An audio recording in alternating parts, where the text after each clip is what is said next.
अवधूत चिंतन श्री गुरुदेव दत्त श्री स्वामी समर्थ सर्वांना. तुमच्यावर दत्तगुरूंची कृपा होती आहे आणि कायम राहील.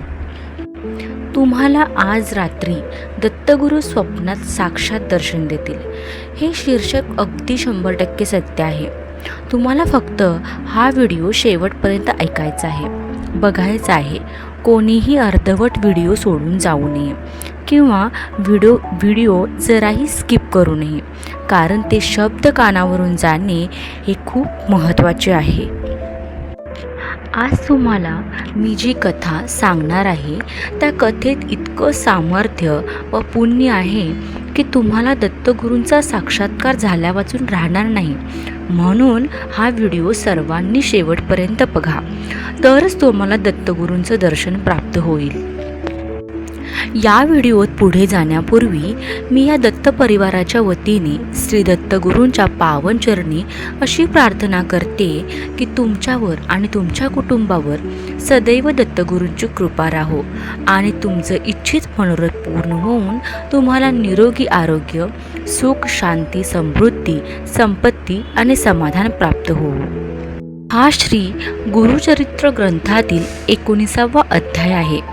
हा नुसता जरी कानावरून गेला तरी मनुष्याची भाग्यवृद्धी होते, सद्गुरूंचा लाभ होतो, त्रिस्थळी यात्रा पुण्य लाभते आणि स्वप्नात दत्तगुरूंचे साक्षात दर्शन होते. चला तर मग जास्त वेळ न दवडता आपण या मराठी कथा स्वरूपात असलेल्या श्री गुरुचरित्रातील 19व्या अध्यायाला सुरुवात करूया. अध्याय 19. नावाड्याची पुण्यक्षेत्राची यात्रा. श्री क्षेत्र औदुंबर महात्म्य. श्री गणेशाय नमः. श्री सरस्वतीय नमः. श्री गुरुभ्यो नमः. तर याचा अर्थ असा आहे की सिद्धयोगाला नामधारक म्हणाला. महाराज श्री गुरूंनी कृष्णा संगमावर अमरेश्वराच्या जवळ औदुंबर वृक्षाखाली वास्तव केले असे आपण म्हणालात. अश्वत्थादी पवित्र वृक्ष असताना श्री गुरूंची प्रीती औदुंबावरच का होती?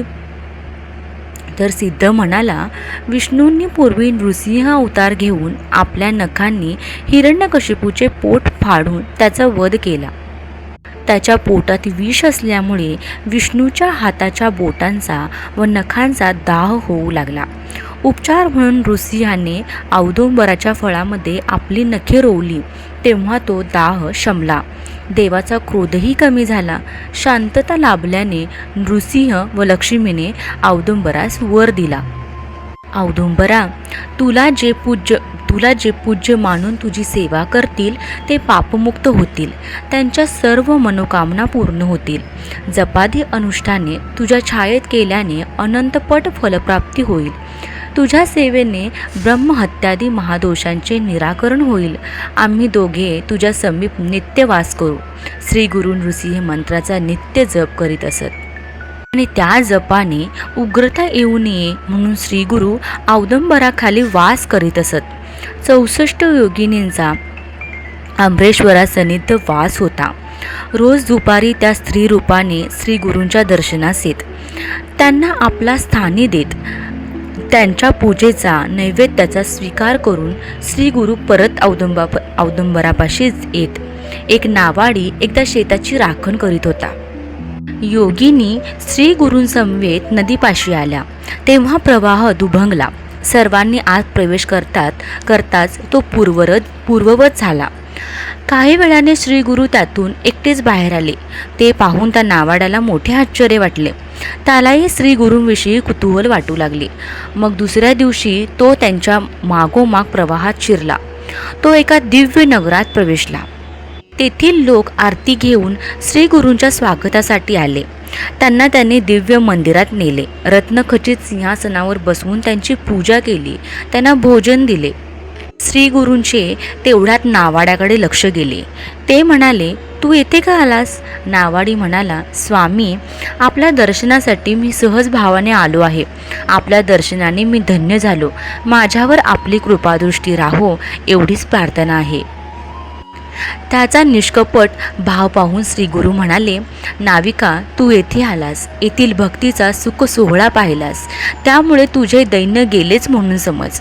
या गोष्टीची कोठेही वाच्यता करू नकोस, अन्यथा तुला मृत्यू येईल.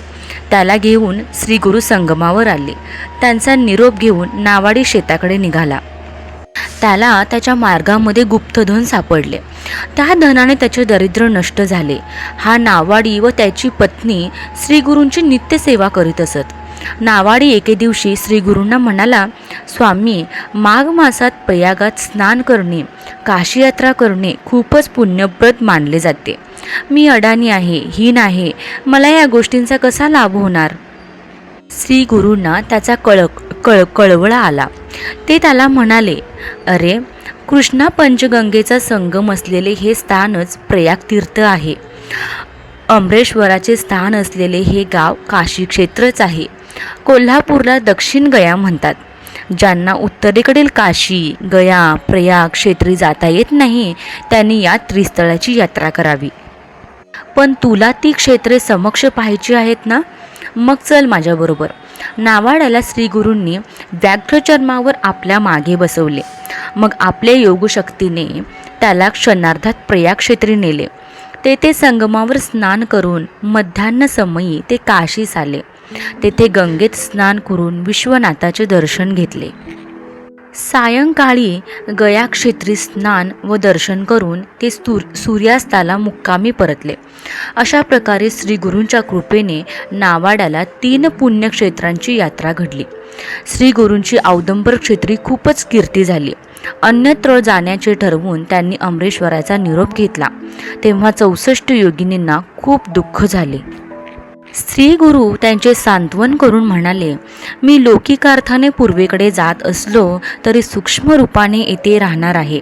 औदुंबर कल्पवृक्ष आहे. मी त्यामध्ये अन्नपूर्णेला ठेवून जातो आहे. हे स्थळ गुरुस्थान म्हणून विख्यात होईल. माझे जे भक्त माझ्या पादुकांची व या औदुंबराची सेवा करतील त्यांना तुम्ही सहाय्य करा. त्या भक्तांची सर्व इष्ट मनोरथे पूर्ण होतील. तेथील अन्नपूर्णेची आराधना केल्याने 4 पुरुषार्थ साध्य होतील. येथे चंद्रग्रहण, सूर्यग्रहण, संक्रांत, सोमवती अमावस्या आणि व्यतिपातादी पर्वणी काळी स्नान केल्याने स्वर्गातील मंदाकिनीच्या तीरी सहस्त्र सालंकृत कपिला गायींच्या ब्राह्मणांना दान केल्याचे पुण्य मिळेल. येथे औदुंबराखाली जप, होम, मानसपूजा, रुद्रपाठ, ब्राह्मण भोजन व प्रदक्षिणा केली तर अगणित पुण्यफल मिळेल. श्री गुरूंनी योगिनींना औदुंबर क्षेत्राचे महात्म्य सांगितले आणि ते भीमातरी वसलेल्या गाणगापुरास गेले. हा व्हिडिओ आपल्याला आवडला असेल व उपयुक्त वाटला असेल तर या व्हिडिओला लाईक करून या चॅनलला सबस्क्राईब करा व या दत्त परिवाराचे सदस्य व्हा आणि हा व्हिडिओ जास्तीत जास्त भक्तांपर्यंत पोहोचवा, जेणेकरून त्यांनाही याचा लाभ होईल.